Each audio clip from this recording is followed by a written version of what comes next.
Nampak tak dia gerak ni? Kuk, kuk, kuk, kuk, kuk, kuk, kuk. Nampak? Ni belah kanan. Hai, 1 minit hari ni. Okey, hari ni macam biasa orang datang untuk saya cari bunyi lah. Hari ni kita ada satu Toyota Wish. Okey, macam biasa owner bagi tahu kereta dia ada bunyi.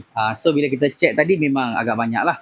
Cuma daripada banyak-banyak tu kita utamakan dulu yang penting dulu, yang betul-betul rosak dulu. Okey, contoh kereta ni.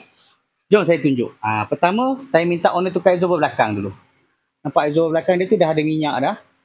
So exhaust belakang ni bila saya test naik bonggol tadi memang turun memang tak sedap lah. Okey, kemudian yang ni. Jom saya nak tunjuk dekat sikit. Okey.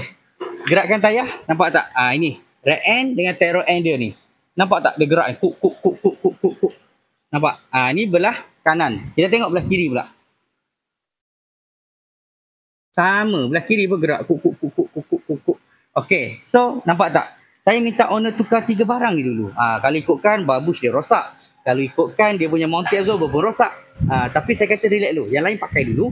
Tukar yang ni dulu. Nanti next month ke, next 2 month ke, baru tukar. Jadi kalau siapa nak check kereta, ada bunyi misteri, nak kita check, boleh. Tak ada masalah. Boleh bawa datang ke PC Motorsport di Sunway Ipoh. Sebab hari ni saya